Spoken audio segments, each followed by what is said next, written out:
So, hello everybody and welcome. Yes, welcome back here at BSN Network. Yuki back here, BSN Network. This is the BSN Network podcast here today. It is Monday, August 2nd. Hopefully everybody's having a day so far and a good rest of their day yesterday. It is, in fact, Monday, August 2nd here today, coming off of another big weekend in baseball. Hopefully everybody had a good weekend, and obviously, like I said, having a good day so far today. The New York Yankees find a way to win 3 in Miami. They sweep the Marlins, which is great to see, was exciting. I'm happy about it. It was good. Obviously after a tough little run there with the Rays, and then, you had a tough little run with the Red Sox, then you go to Tampa, you play the Rays, you win 2 out of 3 there. You end that series on a negative note, losing 14-0, and then you go to Miami, and that was a winnable series. That was a series we were supposed to win. That was a series that we all expected to win. I don't think there was many Yankee fans out there that had a doubt in their mind that the Yankees were going to go into Miami and drop 2 out of 3. Now, maybe there were some, but I had the mindset of sweep or, you either sweep or this series is a disappointment. Like, the Miami's not a good team. We should have went in there and swept. We did. We got the sweep. Anthony Rizzo is just on another planet right now. He had a big hit yesterday, big hit on Saturday, big hit on Sunday, home run,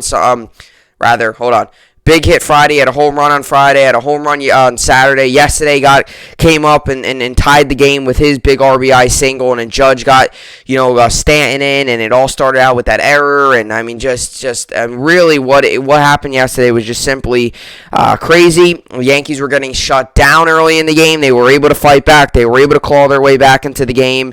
They got, luckily, Monty gave them another good start, and they were able to claw their way back. So, at the end of the day, it was a good series win for the Yankees. As for the Mets lose 2 out of 3 against Cincinnati. With their new acquisition, Javier Baez has not had the same amount of success as Anthony Rizzo has, but hey, you can't complain. You can't argue too much. I'm just joking around a little bit. Anthony Rizzo, since joining the Yankees, his batting average like .556, his on-base percentage like 800 something, which is numbers you won't see. Like I said, those will eventually cool down, unless if Anthony Rizzo is just going to play on another level for the next 2 months here in the MLB season. But those numbers will cool down. But hey, if he can continue to give us production, continue to get going, he will.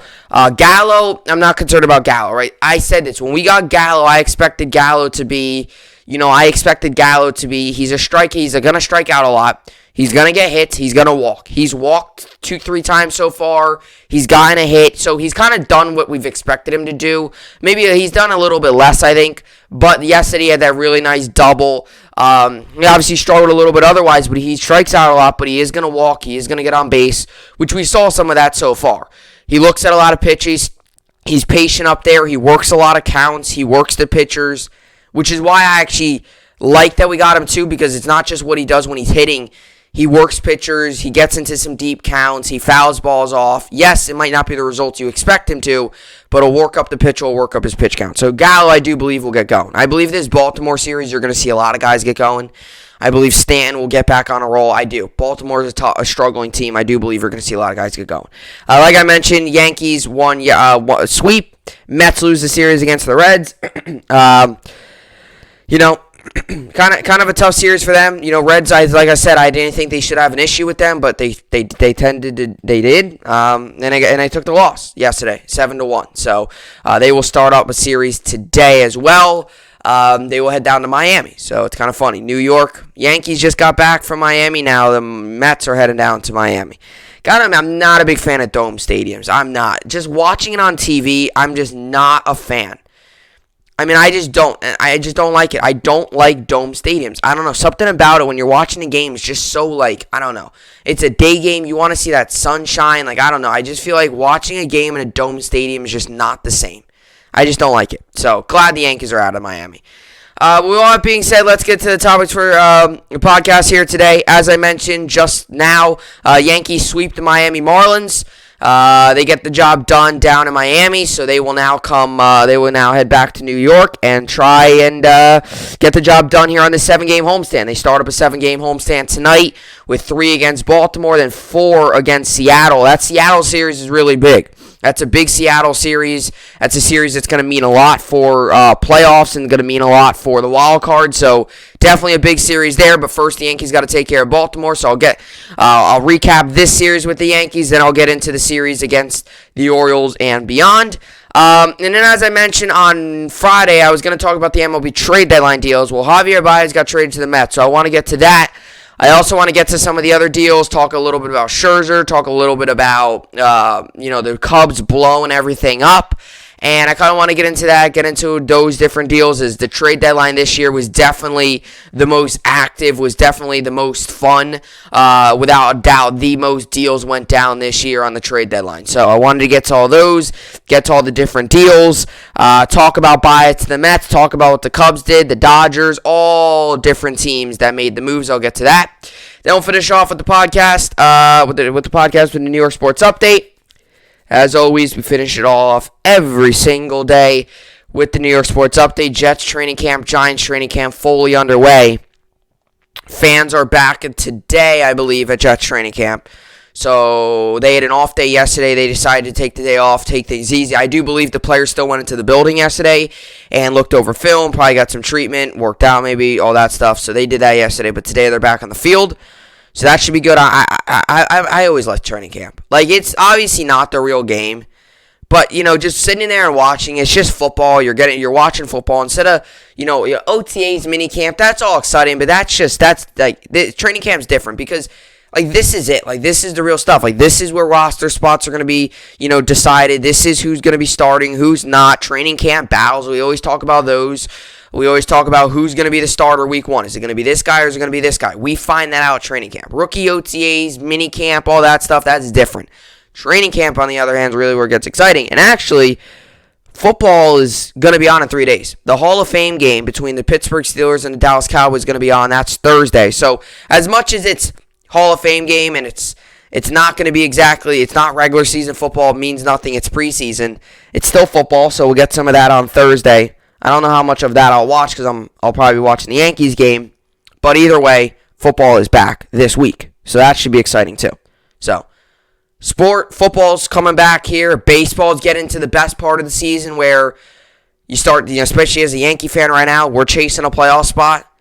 Never thought I'd be saying that. I thought at this time of the year with the roster we had going into this year, I thought for sure we would be pretty secure in a playoff spot right now, but that's not the case, so we're fighting for one right now. But either way, a lot to get to today on the podcast. So with all that being said, this is the BSN podcast, and let's get right into it. So, so the New York Yankees, obviously coming off of a big 3-game set, or a 3-game set, I should say, not a huge 3-game set, but coming off of a 3-game set against the Miami Marlins as they sweep that series, win this game on Friday 3-1.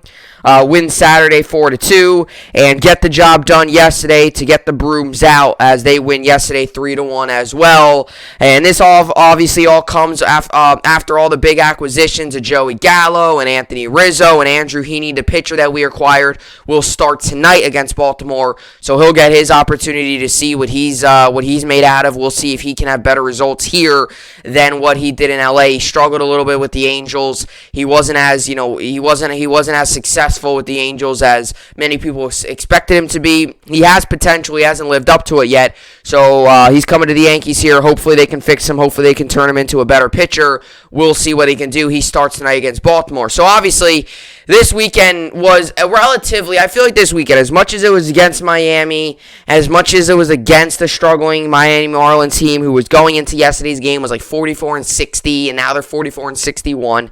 As much as they're a struggling team and they're a struggling organization, they're an organization that's rebuilding. They've actually done very well so far with the rebuild. They've gotten a lot of good pitching. They've got some bats in their lineup. Their fielding is a big issue. We saw that yesterday with their 4 errors that they made. It was really bad. Well, I think they made 3 errors. It was really bad. They did not have a good game. They did not play good at all. They really struggled. They were all around bad in the field. That's another issue with them. But that also comes, a young team tends to struggle a little bit in the field. That's what we see a lot of times. You see a lot of these guys get called up, and they tend to struggle in the field, and that happens. I mean, that's why it's so special when you see a guy that can hit 290 at bat and a guy that can also make plays in the field too. That's when you know you're getting a very good ball player. Some of these guys, they could hit well, but their fielding is not up to par yet. That also all comes to growing, learning, and developing in the MLB. A little bit of a different game from AAA to the MLB. It's a big jump. So, obviously, Miami is a struggling team. But I looked at this series going into it, and I said on the podcast, like, nothing less than a sweep. If we go in here and lose 2 out of 3, I'm going to be disappointed. If we went into Miami and won 2 out of 3, I would be okay with it, but I still would not be satisfied. Because this is a Miami team that you should go in, you should get the job done, a team that's struggling this year, a team that has not done well at all. Now, this is not, it's not like they expected to be good, but they're not good. They're rebuilding. A team that does have good pitching, but their fielding's not very good. Their hitting's okay, like I said. They've got some bats, but not many. All in all, Miami's not a good team. They're rebuilding. So if you went in here and won 2 out of 3, it wouldn't have been great. So you got swept. Worst case scenario, you get swept, which I didn't even think that would happen. Definitely, that would be a big issue. But we went in and got the job done. And this, I feel like, was still a decent size, a pretty big series. Because Gallo and Rizzo, these are their first opportunities to make their marks in Yankees uniform. This is their first opportunity. This is our first look at a lineup with the Yankees and Rizzo and guys like that. This is our first look at the lineup of those guys in the lineup, those guys in Yankee uniform, what the lineup looks like, how each guy responds to the different lineups, where they put Rizzo, where they put Gallo. Rizzo was leading off yesterday, which I thought was pretty interesting. Obviously, LeMahieu should be back today, so I'm sure that will change a little bit. But that was always something that we were looking forward to. And we got to see that in hand in all 3 games. And I thought the Yankees as a team played well in the first 2 games, really played well. Yesterday, not that we played bad, but it definitely wasn't the cleanest win ever, right? We wasn't the cleanest win ever, right? We had a lot of strikeouts. I think Sandy Alcantara struck out 10. It really came down to errors that were able to get our runs home. Rizzo saved us there. Yesterday was a little bit of an uglier win, but I take it. I'm happy. We got the job done and we swept. And I'm not going to sit here and say, oh, it was an ugly win. No. A win's a win. I always live by that. A win's a win, a loss is a loss. There's no category of, oh, we lost, but we tried hard. There's no category of, oh, we won, but it was an ugly one. It's you win or you lose. They don't ask how. They just ask how many. That's all. That's how I've always lived by, and I will continue to do that. They don't ask how you get the job done. They just ask how many. And at the moment, we currently are on a 3-game win streak. We get the job done, 6-4 in our last 10, 56-48, and right now we stand here 2.5 games back in the wild card. And now comes the homestand for the New York Yankees. And what a golden opportunity, like we did in Miami, what a golden opportunity to go up against a struggling Baltimore Orioles team who are 30 games below 500. Not 10, not 20, yes, 30 games below 500. That's an American League worst 30 games below 500. The only team worse than the Baltimore Orioles this season are the Arizona Diamondbacks, who are 40 games below 500 at 33-73. The Orioles are close though at 37-67. So now you go up against an Orioles team, and even when the Orioles are decent or good, the Yankees always have their number. You get 3 against Baltimore starting tonight. That series will wrap up on Wednesday. Then you get 4 against Seattle. And that's a big series, not only for just coming off of the Baltimore series, not just for the Yankees. That's a big series for Seattle too. Because that's a big playoff series. That has big implications on it for the final American League wildcard spot. So the Yankees now have 7 games at home. I think a sweep against the Orioles has to be the expectation. Anything less, You got to feel iffy coming out of the series. Sure, if you win 2 out of 3, you're not going to just bash them, but if you lose to the Orioles, it's very disappointing. Sure, I think 2 out of 3 should not. I think sweep should be expectation like it was in Miami. And then you go to Seattle and you have 4 there, and that's a whole different series. That's going to be a little more difficult. And another thing, too, here about the Yankees. As much as Cole did struggle his last start, I think he'll do just fine against the Orioles. I think he'll pitch just fine. I don't really think there's going to be an issue that game, okay? So as much as he did struggle last start, he's going up against the Orioles. So do you have Cole going Tuesday? Today you have Andrew Heaney. Not trying to be a negative guy on Andrew Heaney, but it's a guy who struggled this season, and we've seen it firsthand as Yankee fans. So it's a guy who struggled. So if we would to lose a game, I would say it's probably going to be tonight because he's in a new Yankee, new uniform, first start. They've kind of changed up his pitch repertoire a little bit. I could see some struggles tonight. If you're going to lose tonight, it would probably be the game. Also coming off of the Miami series, you get the sweep, a little bit of a hangover. But Yankees just got to focus up and get the job done. And Anthony Rizzo tonight's going to receive a big ovation from the crowd because he is something else. I mean, I just cannot believe, number one, I can't believe we got him. And number two, I just cannot believe what he's doing right now.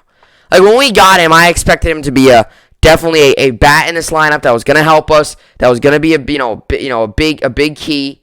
That's what I expected. That's all I expected out of him. I expected him to be a big factor in this lineup. But I did not expect him to come into the team. And in 3 games, this is his stats so far. Guys, just in 3 games played. This isn't no 25 games. This is just in 3 games. He was able to do this. 3 games in, he has 9 at-bats. He's had 5 runs scored, 5 for 9. He has yet to hit a triple or a double. He has 2 home runs. Let's see here. 2 home runs. 3 RBIs. 3 RBIs. He has 3 walks. No strikeouts. And this is it. This is what his batting average is. .556. .692 on base percentage. A slugging of 1.222. OPS of 1.915. So, really, just out of this world ridiculous. He's getting about, now he hasn't even reached the 10 at-bats yet, but he's getting about 5 hits every 10 at-bats. Which is, if you're batting .300, that's insane. And like I said, that's going to cool off. That's not going to be the Yankee fans can't hold Rizzo to the expectation for him to bat .500 the rest of the season. That's not going to happen. But right now, he's on another level. He's on another planet right now. And it couldn't have come at a better time where the Yankees are battling for a wild card. I would love to get into the wild card at the end of that Seattle series and move on. Now, we do have the upper hand against the A's, so if it does come down to a tiebreaker, I believe the A's would be what comes down to. Because I think the A's, that series, we won 2 out of 3, I believe. So if it does come down to a tiebreaker, I think we have the A's. But, like I said, you go back to the series here. Friday night was nice, for the Yankees. You had the new guys in Gallo and Rizzo, and you wanted to see what they could do. You wanted to see what they were capable of. You have Rizzo going 2 for 3 with an RBI and a walk, and all that good stuff. The Yankees were able to get the job done 3-1 there. Then you go to Saturday, you win 4-2. It got close there towards the end, but like I said, you look at Rizzo again, another big outing, right? It just overall, Loizaga was able to come in and get the big outs, was able to come in and nail down the save, and the Yankees were able to get the job done there. And then you go obviously to Sunday, and the Yankees were also able to get the job done there, and with Gallo's big hit. And I'll tell you what, that piece of hitting by Rizzo. I've been saying Gallo this whole time. I meant Rizzo with the big hitting. And then yesterday, obviously, you get Rizzo with the big hit again. Great piece of hitting. He took an outside pitch. He stayed with it. A lot of times you guys see, what you see a lot of times is, you see a nice cookie coming down the middle, or what it looks like down the middle, like an outside pitch right on the corner. You think, I step into this. And a lot of times, guys, that's when you tend to roll over things. That's when you tend to pop up. That's when you tend to ground out. You do all sorts of things. You usually roll over, ground out. Not really pop up, but you usually roll over. You try to take that outside pitch and you try to crush it. That's not what you do. Instead, what you do with that outside pitch is you stay with it. You see it outside. You pretty much put your bat out there. I mean, you saw Rizzo. That wasn't a swing that he was hitting for a home run. That wasn't a swing that said, I'm trying to drill this thing 480. That wasn't that. That was a swing that just, hey, I got to get on base. I'm trying to put a good piece on it. Let me hit it to right field. Let me get the job done, scoring the run. He did that yesterday. He just got the bat on it, swung through, good finish, got the first. Obviously, was it Stan that scored on that, I think? No, Stan scored on the Judge one. Who scored on the Stanton one? Who scored on the Rizzo? No, that wasn't Wade. I'm forgetting. I forget here. I think, LeMahieu? No. Wade? No. Well, it might have been Wade. No, because he got pinch hit. Was it Gardner? Gardner might have scored there. Yeah, I think Gardner. I don't know. I forget completely. But I know Stan scored on Judge, and then Rizzo got caught out at third, which in the big moment of it all, I think a lot of people forgot about that, which then became 2 outs, I think, and then so on and so forth. The Yankees weren't able to score any more runs from there. But that was the beginning. I mean, that was the explosion. That 8th inning, then we added one more in the 9th, and we were able to get the job done 3-1. And I mean, you got to thank the Marlins for their 3 errors, because Stanton, technically, he grounds out into a double play. He grounds into a routine double play, but they made the error. Then they made another throwing error. So definitely a big win yesterday. I'll tell you what, as much as I bashed Chapman when he came in, he's been better recently, and there's no ifs, ands, or buts about it. He's been better, and people have been, people including myself, we've been bashing Stan this whole time, or Stan rather, him too, but Chapman, Chapman obviously with his struggles, but Chapman's been better. He's been better recently, and there's no ifs, ands, or buts about it. He's been better. You just got to look at the numbers, look how he's pitched. He's been better. So, finally, I think the Yankees have starting to gain his trust back, starting to gain, everything back with him. Obviously, I still don't know. They might re-tackle things in the offseason and see what they're going to do. But for the time being, he's been better. And I know it is against teams, against the Marlins and stuff, but at the end of the day, saves to saves, a win to win. And he was able to get the job done 2 games against the Marlins. He was able to get the job done against the Rays, was able to get the job done against the Rays again, was able to get the job done against Boston, which is not an easy thing to do. That was a little iffy. But you're starting to see some clean innings out of him, right? Look, the Rays, he only walked 1 guy, struck out 2. Rays again, walked 1 guy, struck out 2.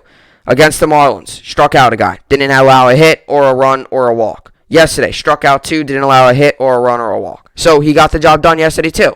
So you're starting to see more clean innings. And that's one of the things when he was struggling and he was just starting to come back a little bit, he was getting out of innings, but he was allowing a hit and a walk, and boom, it was first and second, 1 out. And then he would maybe get a strikeout and a ground out, but he would allow the first 2 runners on. That's not happening anymore. He's starting to get some clean innings. He's starting to get the job done. And he hasn't allowed a hit in 5 games. Last time he allowed a hit was in Boston. And that was a series where he got himself into a little bit of a jam, but he worked himself out of it. So Chapman's been better. It's good to see. And you got to hope that he carries this. Because like I said to start the podcast, I'm going to say it again. This is the most pivotal time of the season. It's August now. August 2nd. August all the way into September. And then obviously you finish off, I believe the Yankees finish off the year with a 3-game set in Tampa. You would love for that series to mean something for that division. If the Yankees were to go on some crazy run, if that series meant whoever wins the division, that would be amazing. Don't think it's going to happen, but either way, we can dream about it. But back to my point with Chapman, this is the time you need him to be better. This is the time you need him to start to get going. Because it's coming down to the most pivotal part of the season. You're chasing a wild card. You got, after this series against the Orioles, you do have 4 against the Mariners, which is winnable. Then you go to 3 in Kansas City. And then you play the White Sox, which is going to be the easy. Then you play 1 against the Angels. You play Boston again. Then you play the Twins, the Braves, the A's. The A's, that's going to be a huge series. And then you go to the Angels and so on and so forth. Then you go on a West Coast trip. And that's really what's big. So, it's definitely, this is the right time for the New York. This is the right time for Chapman to start to get going, and you got to hope that he keeps it up. I don't know how much we're going to have to use him this time against the Orioles. You got to hope that a lot of these games are the Yankees. You got to hope that it doesn't. If the Yankees find a way, and I don't think we will, because the pitcher pitching today, Jorge Lopez, I believe this is the guy I'm thinking of, or maybe this is a different guy. Either way, the Yankees always seem to rock the Orioles, so I'm not really too worried about this series. So Stanton, I don't even know if you'll see Stanton in this series. He did pitch a lot recently on the road trip. He pitched, twice in Miami, twice in Tampa, and in Boston. So he pitched about 5-6 times in that road trip out of the 10 games they played, 9-10 games they played. So he pitched a lot. So you wonder, if you can try your best to get out of this Baltimore series without using him, and then use him in the Seattle series, which I do think is going to be a close and good series. So, but we'll see how the Yankees decide to play that all out. We'll see. And Monty yesterday pitched very well, too. And this just goes to show you, too, how stupid the win-loss record is in baseball. Monty yesterday pitched 5 innings, 5 really good innings. I could read you his line here. 5 innings, 3 hits, 1 run, 1 earned, 1 walk, 5 strikeouts. He threw 81 pitches, 55 strikes, 3.69 ERA now. So he went in yesterday. He did his job. He pitched well. Got no run support, but he did his job. He didn't get the win. Guess who got the win? Joely Rodriguez, who is the newest member to the New York Yankees for their bullpen. No hits, no runs, no earned, no walks, no strikeouts. He threw 1 pitch. It was a strike. His ERA now goes down to 5.86. 1 pitch, and he gets the win. That's how useless the win-loss record is in baseball. He threw 1 pitch. Monty throws 81 and pitches well, gets a no decision. Joely Rodriguez comes in and throws 1 pitch. He gets the win. That's how useless it is. All these people that are judging these guys off their win-loss record. Oh, this guy's got a win-loss record of 7-10. He's not good. No. Look at the ERA. Look at the strikeouts. Look at the ground ball to fly ball ratio. You're looking into all that stuff. Win-loss record means nothing. I just wanted to show you that stat. Obviously, Britton came in, got the hold. 1 inning, no runs, no earned, no walks. Actually walked 1, rather. 12 pitches, 5 strikes. He struggled a little bit to find a zone. That's been with him this entire season, really. 133 pitches, 86 strikes. I know he was overall for the New York Yankees. And the Yankees as a whole, 9 innings, 4 hits, 1 run. One of those runs, that was an earned run. 2 walks, 8 strikeouts. Did not allow a home run. Home runs will hurt you. They did not allow any of those. So it was good. I'm definitely excited after this series. Like I said, Chapman got the save, Anthony Bass took the loss, and Joely Rodriguez got the win for the pitching. That was yesterday. And like I said, at the beginning of the podcast, I said this. Did we just go in and sweep the Boston Red Sox? No. Did we go in and just sweep the Tampa Bay Rays? No. But we were supposed to win this series, were we not? People said we got to win this series. I said it on the podcast. I expect nothing less than a sweep. If we don't sweep, I'm going to be disappointed. And I was worried that we weren't going to sweep, and in the 8th and 9th inning happened, and we were able to get the job done. But I've been saying that all along here. It's like, we got to sweep. So, yes, it's a struggling Miami team, and it's a team that's rebuilding. But at the end of the day, the Yankees did what they needed to do. And those are sometimes the best wins. Because a lot of times, you can get all these wins against opponents that you weren't supposed to beat, and then you go up against the easy opponent, and you struggle against them because you're just not as into it. And that a lot of times happens. You could go in and beat the Red Sox, be on a really high, then go into play a really bad team. That's what they call hangovers, and struggle. So sometimes, and you would say this, sometimes the easy teams are the hardest ones to beat. Because you're not as focused, you're just not as zoned in. Because you just think it's going to be an easy win, and boom, go ahead and you get out of there. And especially with the Yankees yesterday, winning 2 out of 3 already. They already won the series. Miami was looking to salvage the final game of the 3-game set. And the Yankees yesterday, obviously, were kind of going to that. They were not, coming off of the win the last night. They just had to go in yesterday and get the job done. So they got the job done. We were expecting them to sweep. They got the sweep. And now you head home. And it's going to be nice to be back home finally after this road trip. You get 7 at home. 3 against Baltimore, 4 against Seattle, and this is it. This is a big stretch here.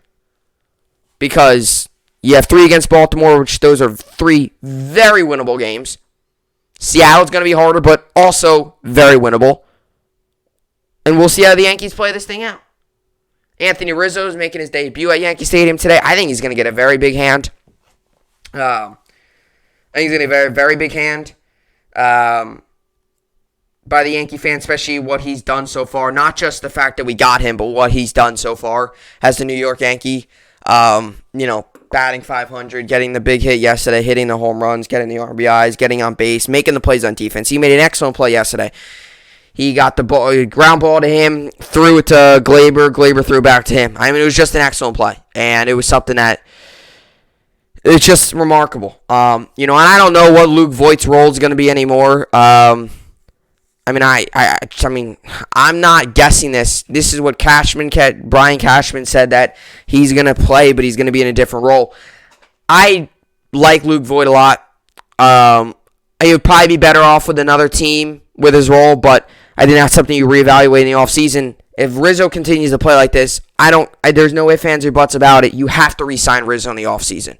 You have to give him to a long-term deal. The Yankees' first base has been an issue really since Teixeira left. We have not had a set-in-stone first baseman. We've thought a couple guys would be it, but we haven't gotten it. We thought Voigt was going to be it, but he's been injured recently, and all of a sudden, now you don't know really what his future holds. And now you look at you're getting Rizzo, and now you finally seem like, okay, we finally got our guy. And knock on wood, Rizzo has been relatively, injury-wise, has been relatively fine throughout his career. He's not had any major injuries in terms of, or a repeating thing. Knock on wood. He's been relatively, throughout his career, he's been able to stay out there on the field. So we'll see how everything plays out. But, definitely excited that we got the sweep. It's something that we needed to do. We got the job done. We went in there, went to Miami, won 3, got the sweep, and now you head back home for a 7-game homestand. And that starts tonight at 7:05 p.m. Eastern Time against the Orioles. I believe that's on Yes Network as well. Jorge Lopez on the mound for the Orioles, and Andrew Heaney making his New York Yankees debut tonight. So, that's what's on tap for tonight with the Yankees and the Orioles. First of a 3-game set. First of a 7-game homestand. And, at the end of the month, too. What I'm excited for is that Field of Dreams game. The movie, The Field of Dreams, they're playing across the way from where the actual Field of Dreams movie was filmed. They're playing that against the White Sox. That will be on August 12th, and I believe after that game they'll head either to Chicago or back to Yankee Stadium to finish out the rest of that series. I kind of wish that series was all 3 games. I kind of wish all 3 games of that series were at the Field of Dreams. I think that would be pretty cool. But it's going to be something that they're going to do every year now. Every year they're going to choose a new team. Take that back. I don't know if they're going to do it every year or if they're going to change once a year. Or I don't know if it's going to be every year, if this is going to be a one-time occurrence, rather. It might be a one-time occurrence because this is something that's really special. I mean, it's going to be exciting. I'm excited to watch it. August 12th. I would definitely be watching that. That should be exciting. So, that's what I got for the New York Yankees as they sweep the Miami Marlins as they start up a 7-game homestand tonight. Alrighty, so coming up next here, obviously the MLB had a very active Friday, very active weekend with all the games on, all the trades. A lot went on over the weekend. I wanted to recap it all here, talk about all the different moves, talk about Javier Baez going to the Mets, talk about the Cubs blowing things up. Just recap it all coming up next. Alrighty, so we welcome you back here up at the podcast as we're coming off of obviously like I mentioned earlier, coming off of a big weekend in baseball, big weekend in general for baseball with all the trades and with all the games and all the all the different moments that happened throughout the weekend. Obviously, you try to recap it all. But yeah, it was a big weekend for baseball, and especially on Friday, it was a big day in baseball. Obviously, with the whole trade deadline and all the different moves that were able to be made, all the different things that went down, it was a very big day. And I would say that the trade deadline, this year was the most active it has ever been that I can ever remember. And maybe I'm wrong. Maybe you can point back to a year where there was trades that were happening left and right. But in my own personal experience, from since the day I started watching baseball and following baseball, which has been pretty much my whole life here, it's obviously I've not witnessed a trade deadline as active, as many moves as there was on Friday and throughout the week and throughout really just the past couple weeks here and past couple days as it was happening on Friday. And Friday was like the cherry on top. There was a couple more moves on Friday. Chris Bryant gets dealt. Javier Baez goes to the Mets. Craig Kimbrell goes to the White Sox. The Cubs blow everything up. They trade Rizzo, Bryant, Baez, Tepera, Kimbrell, 5-6 of their key players. They blow everything up. You go back to the White Sox. They acquire more bullpen help. There was so much that went on. The Nationals blow everything up. They trade Trey Turner, Brad Hand, Max Scherzer, Kyle Schwarber. They blow everything up. Josh Harrison, Yan Gomes, they destroyed it. A lot of teams restarting, a lot of teams buying in and trying to buy talent. Yankees did that with acquiring Joey Gallo and Anthony Rizzo, trying to make a push. They bought. A lot of teams selling and restarting. Some teams staying put. I feel like this was a trade deadline, though, where at least one team got involved. Like, every team got involved. Whether it was a small move, a big move, a move in the minor leagues, whatever it was, I feel like every team got involved with a little piece. Because that's how big this trade deadline was. Some teams more than others, but it seemed like 80-90% of the league was getting involved. And the San Francisco Giants, the Dodgers make that NL West a whole lot more interesting now with the acquisition of Trey Turner and Max Scherzer, and then the Giants going out and getting, Chris Bryant. I don't know why I forgot his name there for a second. Chris Bryant, obviously going out and getting him. Those were some big moves as well. Because last year in the trade deadline, right? Last year was a weird year with the whole COVID thing. The trade deadline wasn't that active. There was very rarely any moves. Barely any moves. There was a couple moves here and there. There was a ton of rumors. There was a ton of speculation. There was a ton of different things that happened, but there was no actual moves that got done. This year, there was a ton of moves, a ton of speculation, a ton of prediction, and a ton of moves got done. And that was exciting. Super exciting. Nothing better than sitting or whatever. Nothing better than, even if you're out and about and you get, you get a notification and it's a trade and it's another trade. It's a trade. And you're just sitting there looking at all the trades go down you can't believe it. I was watching the live coverage on MLB Network and I saw some on ESPN. There were so many different moves. You had Jose Barrios go to the Blue Jays. A ton of other moves too that are going to get kind of caught up in the shadow of all these other moves with Chris Bryant and Rizzo and Gallo and Baez and Kimbrell and all those other moves that went on. Scherzer, Trey Turner, Schwarber. Those are all some very big moves. It looks like the Cubs are going full-out rebuild, which I'm kind of surprised with because they completely tore up their core. That core of players that helped them to get to the World Series was Baez, Rizzo, Chris Bryant. You could kind of call them the big three. Wilson Contreras is still there, although he's got one more year left on his deal. I wouldn't be surprised if next year at the trade line deadline they decide to get rid of him. I don't know how many. I think his days too are numbered with the Cubs. But, he's a catcher. Might be a little different. They might want to keep him, keep a catcher there because sometimes catchers it's hard to nail in on a catcher. Other positions it's different. Catchers are a rare find, especially when they're really successful. You see with the Yankees, ever since they've had some catcher issues over the year. They've had some different guys. Sanchez, I still don't believe is the answer, but a lot of teams go through catchers, daily. A lot of teams it seems like they're switching up a catcher every other day.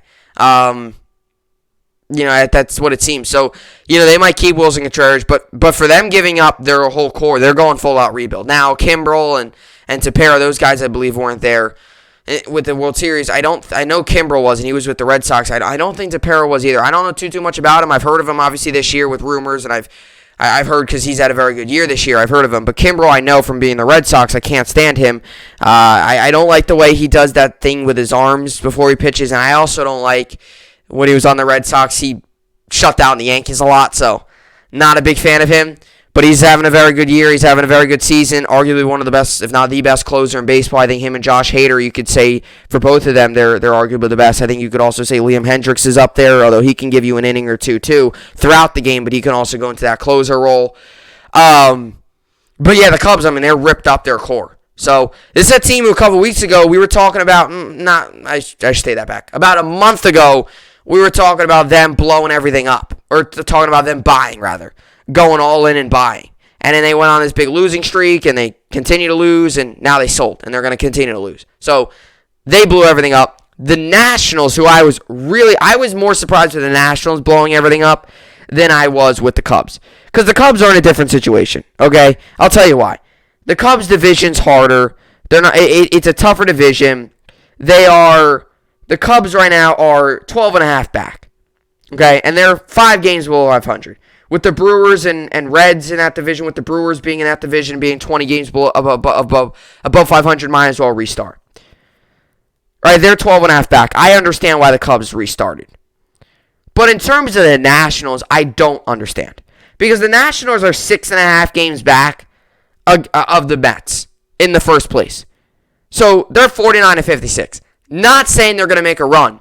But it's not like they're 12 games back and forgetting about it. I mean, the Yankees right now are 7 games back in first place. The Nationals are less games back in first place than the New York Yankees.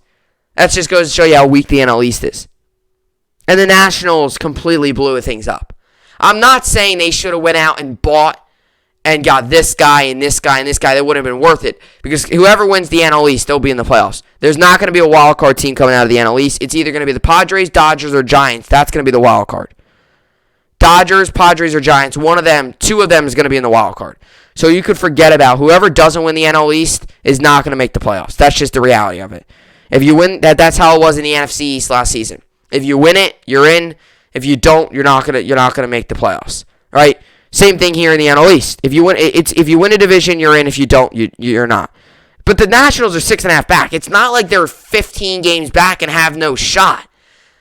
I mean, you could make the argument that when they got hot there, they started to struggle when they started to play the Dodgers and Padres and really good teams.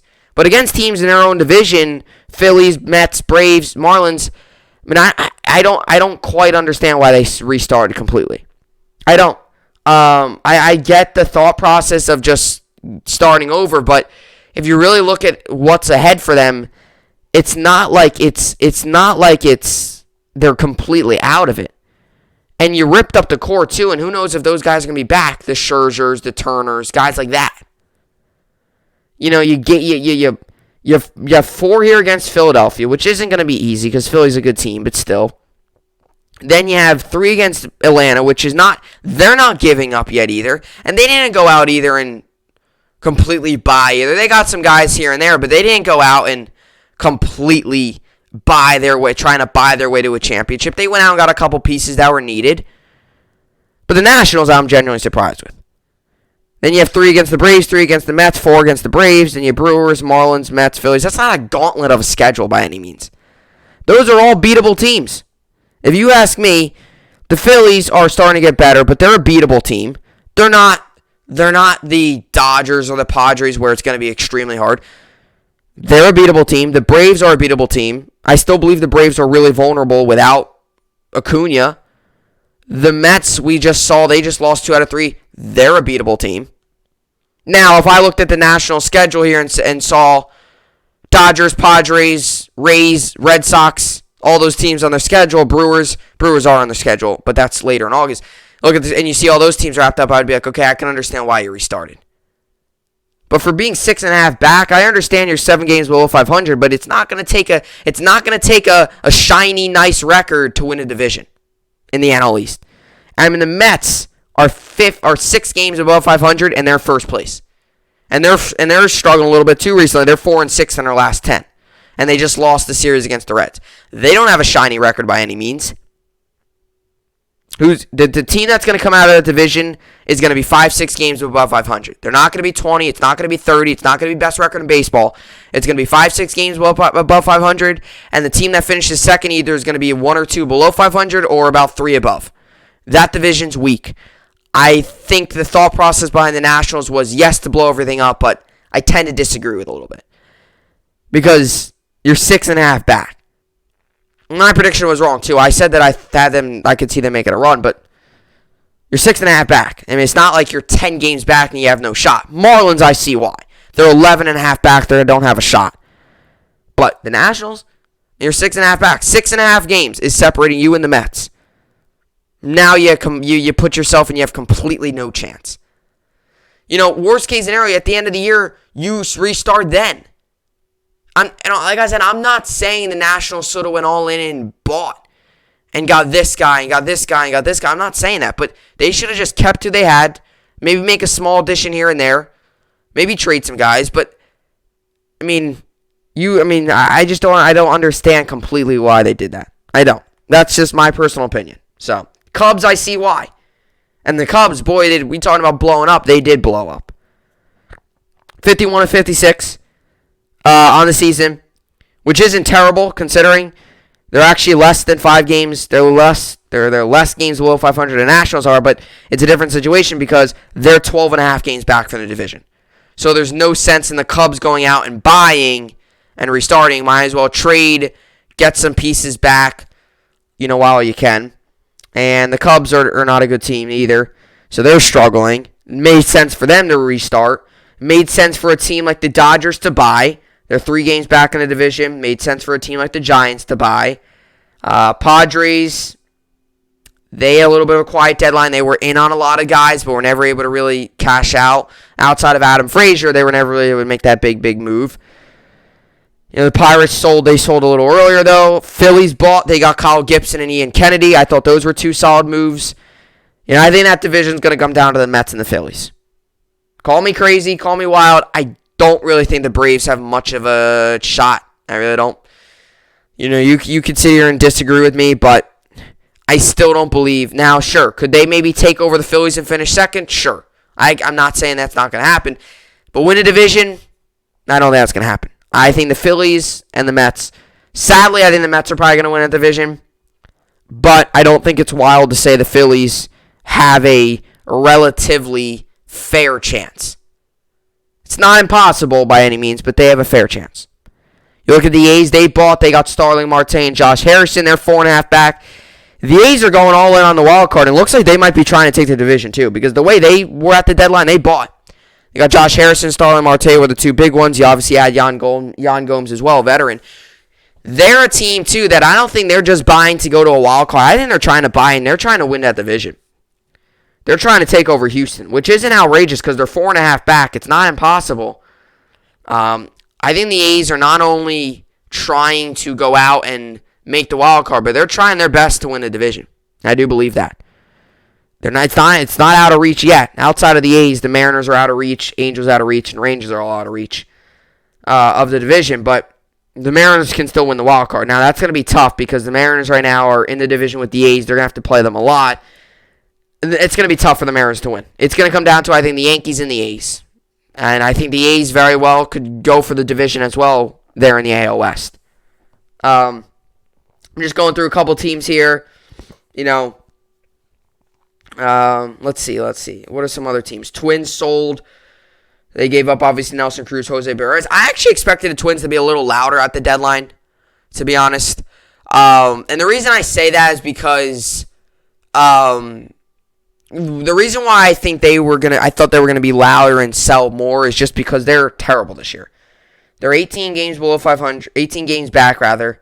They're actually 18 games below 500 as well, and they are they're on a losing streak of 1. Actually, it's kind of funny. Their record's the opposite of Chicago White Sox. Their White Sox are 62-44. Twins are 44-62. I thought they were gonna get rid of Donaldson. Byron Buxton, I didn't think they were going to get rid of just because I do think deep down inside they want to keep him. I also could see them maybe get rid of him in the offseason when he's healthy and maybe get a better deal for him. But we'll see. You look at the Indians. What were they? The Indians. It's tough for them because they're like 51-51. They're in there. It's not like they're not terrible, but they're just not a playoff team. They're just not there yet. White Sox made some moves out of their White Sox. Their bullpen is vicious. You have, I think, Tepera now, Kopech, Kimbrel, Liam Hendricks. I mean, that bullpen is something else. I mean, that's you go down. You get down to the season where the White Sox, I think, this might be a bold statement. I'm kind of just saying this off the top of my head, too. White Sox might have the best all-around pitching. Lucas Giolito, Lance Lynn. Then you go to your bullpen, and you got five guys you got arguably five of the top 15 relievers in the MLB right now. Arguably, you have two top 3 relievers in the MLB right now, in Kimbrel and Hendricks. So you could make the argument that the White Sox have arguably the best all-around pitching. Now, like I said, that's off the top of my head. If I were to look at other teams and really see, I mean, I could just go through some. Rays right now, Tyler Glass now, he's got Tommy John. Rays starting pitching is nothing crazy by any means, and they got rid of Diego Castillo, so their bullpen's nothing crazy either. Red Sox, Nathan Eovaldi's given some. The Red Sox are decent, but they're nothing overpowering either. Yankees, obviously, nothing overpowering. We know that. Their bullpen has been struggling recently, but when it's on, it's on. The Blue Jays, we know they've got good starting pitching, but they don't got a bullpen. Orioles, they don't really got any of anything at all. White Sox, like I mentioned. Indians, they've got some young guys in that pitching rotation, but nothing major. Their bullpen, I don't know too much. This is why I'd have to do some research here. Tigers, they do have some young pitchers. I know they just got rid of one of the guys, but their bullpen, maybe their bullpen's decent. Like I said, I'm not going to go through every team. I'm just brainstorming here.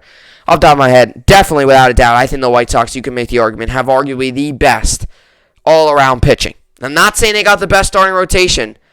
Definitely would say they've got the best bullpen. But I think all-around pitching, definitely yes. You got Lance Lynn, who's had a great year this year, and you got Lucas Giolito, who's been consistent. So you got those two guys, plus you're hitting. White Sox are going to be a tough team to beat. And we thought that going into last year, they were going to be a tough team to beat, and I think we think the same thing this year. They were going to be a tough team to beat as well. But especially with the way their bullpen's situated and stuff like that, definitely a very good team. And you look yesterday, Kimbrel and Hendricks getting the job done. I mean, they're just both having great seasons. Their bullpen is just so hard to hit. It's so hard, and you get some good production too out of your starting pitching. It's not like their pitching stinks and their bullpen's bailing them out every game, or vice versa. But yeah, they got a very good team, and they went out and bought. And I know a lot of people are confused of why they went out and got so many more guys in the bullpen when they already had some good guys. I'll tell you why. It's almost like offensive line in football. I've always said this. You can never have too many offensive linemen in football. You can never have too many guys in the bullpen that are solid. Yes, it can get overwhelming, but that's a good problem to have. Because the worst feeling in the world as a manager, the worst thing in the world, is when you're in a 1-2 run game and you're putting a guy out there that you don't fully trust. That's the worst feeling in the world. Or having to put a guy out there with second and third, 1 out, and hope that he can get out of the jam in a 1-2 run game. And maybe that's not his type. They got a lot of high leverage guys in that bullpen, which really helps them. Maybe having a guy like Aaron Boone's been going through that too. Like Aaron Boone's had to make some really hard decisions with the bullpen. Especially when injuries occur. Like if you get an injury to your best guy in the bullpen, all of a sudden your bullpen goes from here all the way down here. You have 5-6 really good bullpen guys. Well, 2 go down, you still got 3-4 others. Never can have enough bullpen pitching. The bullpen can win you games. It can win you or lose you games. That's simple. It's as simple as that. It either could save you or it could blow up right in your face. And sure, even if you have the best bullpen in the league, it's going to blow up sometimes. You're not going to be perfect all the time. But worst thing a manager could possibly do is throw a guy out there in a high leverage situation and not fully trust him. or throw a guy out there that's been struggling in a high leverage situation. I've always said that. Offensive line, same thing. The worst thing possible is putting together an offensive line that you don't fully trust and you don't fully believe is the right combination of guys. When you build up and you get more and more guys, you just mix and mash and try to find the right combo. That's simple as that. It's the worst feeling in the world as a quarterback too, if every play you're getting pressured and you don't trust the offense line. I've always said that. Bullpen is just like the offense line in football. Never enough pieces to it. Never enough. That's how I see it. So, White Sox had a great deadline. Yankees obviously as well. And the Mets trade for Javier Baez. So, the Mets made a trade for Baez, part of the Cubs blowing things up. I look at this move as I'm in the New York Mets here. I look at this move as hey, this is a move where the Mets are, you get a guy that Lindor wants. Lindor and Baez are close. You get a guy that Lindor wanted. You get some close friends. You didn't give up much. A guy who's going to be a free agent at the end of the year. We'll see if he does stay with the Mets. And I look at this move as this, right? This is a move that, it's going to help you defensively. Definitely going to help you defensively. And the Mets have had defensive issues this season. So I look at this side of this as it's going to help the Mets defensively big time. It is. And you can't deny that. Now, hitting's a different story. Baez is a very boomer bust type player. He's got a very high potential when he's up there and he's hot, but he's got he's got some issues striking out with a lot of guys in this league. A lot of guys in this league have issues striking out. You have Baez is a guy that strikes out a lot. He's home run or strikes out. That's the same thing with a lot of guys. There's a ton of guys in the league. Yankees got a ton of those as well. So, in terms of what you're getting in Baez, and he already hit a home run with the Mets, you're getting a guy that's going to go out there, put together some good at-bats. He's going to strike out. He's going to swing a lot. But when he puts the bat on the ball and when he's rolling, he's one of the more fun players to watch in the league because he does it with his glove as well. And that's something, too, that's very fun. Mets fans usually be looking forward to that, too, is what he does with his glove. If he's struggling at bat, he'll go out there and he'll go out there and he'll make plays with his glove. And if you're a Met fan, I want to make this clear. Because a lot of Met fans, I think they're getting like a Chris Bryant in this deal. They're getting a guy that's going to go out there and bat 290. That's not what you're getting. You're getting a guy that's a power hitter. You're getting a guy that's going to hit a lot of home runs. But he's going to strike out a lot. He's going to make plays on defense. He's going to bring the team together. He's going to be kind of a fun guy in the locker room to have. Cubs have always said that he plays the game with a lot of passion. He has fun playing the game. That's what you're getting in that guy. You're not going to get a guy that's going to go out there and bat 290 and be this contact hitter. So to all the Mets fans out there saying, oh, this guy needs to get on. No, that's not going to happen. What you need, he has a career, I believe, 262 batting average. His career batting average is not 290. It's 262. That's a power hitting average. But this season, I think he's batting overall 248. So he's more of a power hitter. 240, I think. 240 something. I don't know. Something like that. But it's kind of like a power average. So that's what you're getting in him. But you're getting a guy that's going to really field well. Getting a guy that's going to, when he's hot, he's hitting home runs. And the Mets fans erupted when he hit a home run in his first game. So he's already made his presence felt. And I don't know. I don't know how much I believe of this. If he's going to take some of the pressure off of Francisco Lindor, I don't know how much I still believe of that. I'm not saying that he's not, but if Baez is the center of attention, is he's hot, and then Lindor comes up to bat, and everyone's so excited, and everyone's talking about Baez. If Baez hits 2 home runs in the game, everyone's going to be talking about that. This might be an opportunity here that maybe takes some of the pressure off of Lindor, but I don't know. I don't really know. I would tend to say that this is kind of just one of these moves that, it need to be done. You get some defense. He can play at shortstop. He can play second. I believe he's even been able to play third before. But it's a guy who can play at short. For the right now, while Lindor's on the IL, he can put him at short. And when Lindor comes off the IL, he can put him at second. And you have no issue either communication because him and Lindor have already played together. They played together in the World Baseball Classic. They've been friends forever now. They got drafted in the same class. They know each other well. They talk to each other a lot. So, there's not going to be any issues with them turning plays up the middle when they know each other well. So that shouldn't be an issue. They should be able to fit right in. And the Mets didn't give up much in this either. They gave up their first-round draft pick from last season. I'd never really heard of the guy. Not trying to be mean or anything, saying that he's not going to do anything, but, I mean, you get what you need, and the Cubs get a prospect. So it was kind of a win-win. And, back to my point here, like I said, with Lindor, I don't know if I've ever been a guy that buys into taking the pressure off another player. Just because, because Lindor can't, just because Baez here, that doesn't mean Lindor is going to start hitting home runs and start batting 300.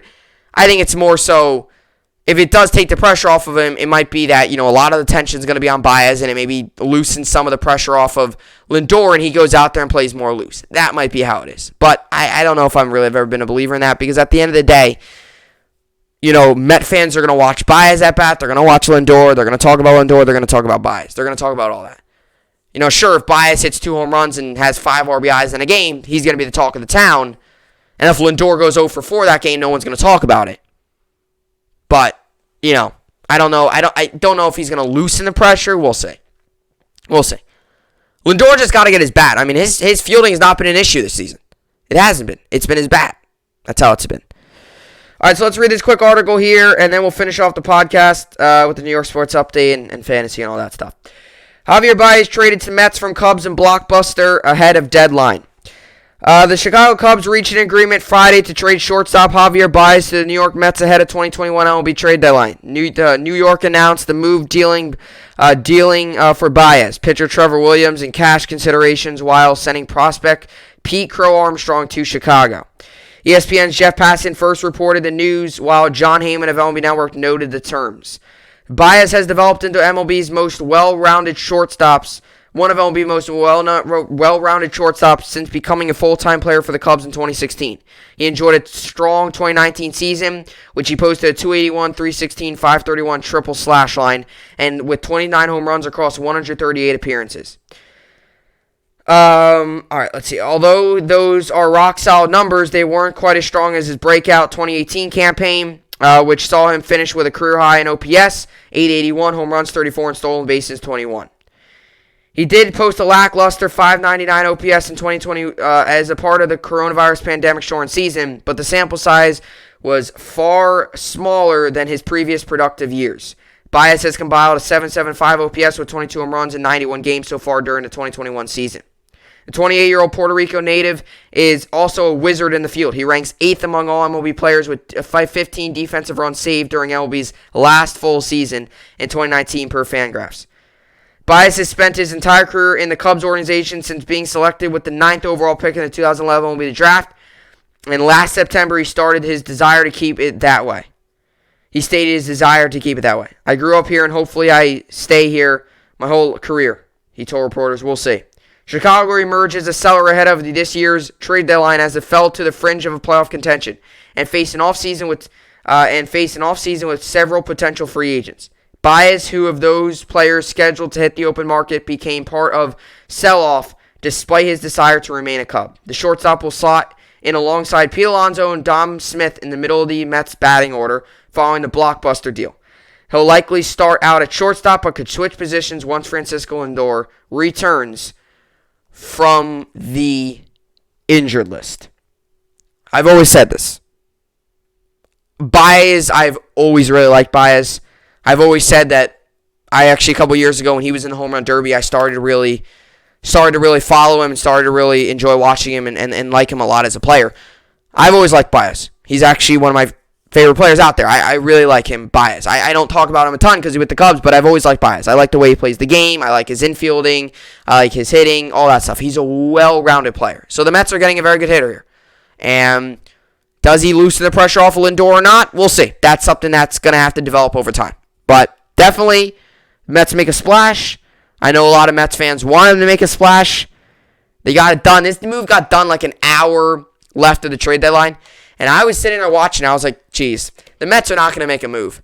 And all of a sudden, they obviously Baez popped up, and he got all that stuff, and all the Mets fans are happy, and blah, blah, blah. So, we'll see how it all plays out. So, all right, so let's get to the MLB here and finish off the podcast. As for today, the Rays won, Dodgers won, Padres won, A's won, Giants won, Rangers won, Cardinals won, White Sox won, Phillies won. Nationals won, Tigers won, Blue Jays won, Brewers won. Reds beat the Mets yesterday 7-1, so the Reds moved to Mets moved to 55-49 on the season. And as I mentioned earlier, Yankees won yesterday 3-1, so they moved to 56-48 on the season. As for today, we got the Blue Jays, Indians. I'll give Blue Jays the win. Phillies, Nationals, give Phillies the win. Rays, Mariners, give Rays the win. Angels, Rangers, give Angels the win. Brewers, Pirates, give Brewers the win. Giants, Diamondbacks, give Giants the win. Mets also play today. Mets come in this game 55-49. Marlins come in this game 44-61. This game goes on today, 7:10 p.m. Eastern Time in Bally Sports, Florida, and SNY. Mets got Tyler McGill on the mound. He is 1-0 with a 2.04 on ERA. Marlins, yet again, do not have announced a pitcher. So this happened yesterday. I do the scorebook for the Yankees games. Call me a nerd, whatever you want. But I do a scorebook for the Yankees games. So obviously you all know what the scorebook is. So yesterday I was getting it ready. I got the Yankees lineup ready, and the Marlins ready still wasn't out. Marlins ready still wasn't out. Marlins lineup still wasn't out, rather. And their pitcher wasn't either. And I'm sitting there, it's like 15 minutes before game time, and finally they released their lineup. And finally I was able to write it down and stuff. And yet again here, they have not released the pitcher. It doesn't matter because I still think the Mets are going to win this game. I'll give you the over-under is not even, percentage of people who think they're going to win, not out yet because they haven't announced a pitcher. So, they haven't announced a pitcher.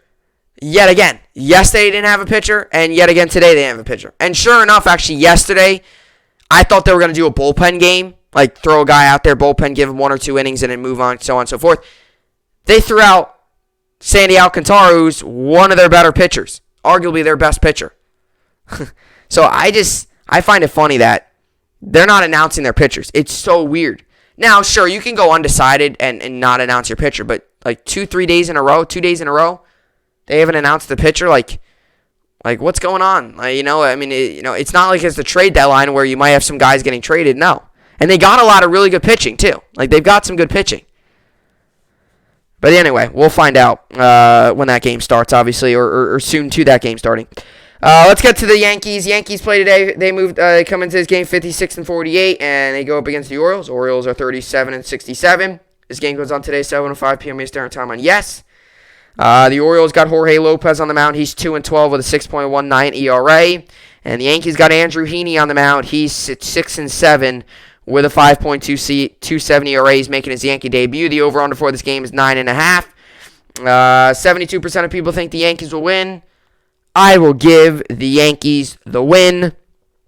I've said this. The expectation is to sweep the Orioles. We've always dominated the Orioles. I'm going to give the Yankees the win. So fantasy baseball is a true struggle right now, as I've just moved to 500 on the season, and things continue not to look great in the fantasy baseball world. So let me just make a couple moves in my lineup here according to things that I've gotten updated. We'll do that, and then I guess I'll just put him in. All right, boom. Okay, so so my fantasy lineup right now is facing a little bit of an issue, as right now, I'm currently, I got no starting pitching going today, so I'm gonna have to pick up starting pitcher. But right now I'm 8-8. So I was 8-5, and I'm on a 3-game losing streak now. So now I'm 8-8. And things are not as great. My playoff percentage is now 70%. Now, this is a big week for me because I'm going up against someone who's struggling. Now, I'm 8-8. I am still in the playoff contention. I am currently still the 5 seed. So, it's getting close, though. I still have a 70%. I still have a 7% chance to make the playoffs, but it's definitely getting close. Today, I lost 439 to 350. And today I've got going Jesus Aguilar, Gene Segura, Marcus Semien, J.P. Crawford, Austin Meadows, Manuel Margot, Avisail Garcia, and Franmil Reyes. Now, I made a couple roster acquisitions. I added Alek Manoah. I dropped Tony Gonsolin. And I dropped Tyler Glasnow, too, as he's getting Tommy John. I added Alek Manoah, and then I dropped Tony Gonsolin and added Logan Webb. Now, I should probably drop Logan Webb. He pitched yesterday. I was going to put him in, but it didn't register in time, so I wasn't able to have him pitch yesterday. So, a couple roster updates here. We'll start with Bregman. Bregman Quadricep was removed from Sunday's rehab game at AAA, a Sugarland, due to right hamstring tightness. Chandler Rome of the Houston Chronicle reports. So, we'll see how that plays out. Hopefully, that's not the major. Voit got an update as well. Yankees general manager Brian Cashman said during an appearance on MLB Network Radio on SiriusXM that Voit knee will become a rehab assignment at AAA Strand Wilkes-Barre on Tuesday. And then James Kripalian has hit the IL. Kripalian's shoulder inflammation is not considered serious, Matt Kawara of San Francisco Chronicle reports. So he's still on the IL, though. And we've got no new updates on Yelich at all. But what we do have is some updates on Bregman and all them. I've got no starting pitching going today, so I do think that I'm probably going to pick up a starting pitcher. Soon here I'll probably drop Logan Webb or Alek Manoah, one of them, and pick them up again. So it's kind of it really stinks because it's like I couldn't get any pitching and it's weird because it was on me. I couldn't find pitching and then like I found it and then it was already too late because and it's same thing in the NFL too. You only have a certain amount of times you can make acquisitions. So I believe in the league, like after 1 o'clock, after all the games start, the acquisitions then carry over the next day. So I have no sense in keeping Logan Webb because he's not pitching today and he's not anything dominant. So I have no sense in keeping him, nor do I have any. Alek Manoah I might keep because he's actually been good, but we'll see. So anyway, that's what I got going in fantasy baseball. But that'll do it for the podcast here today. Another good podcast in the books. Obviously, always a big podcast on Mondays coming out of the weekend. Yankees on today, Mets on today, so that should be good. And we'll do it. As always, I will see you all back here tomorrow. Hope you enjoyed it, and thanks for watching.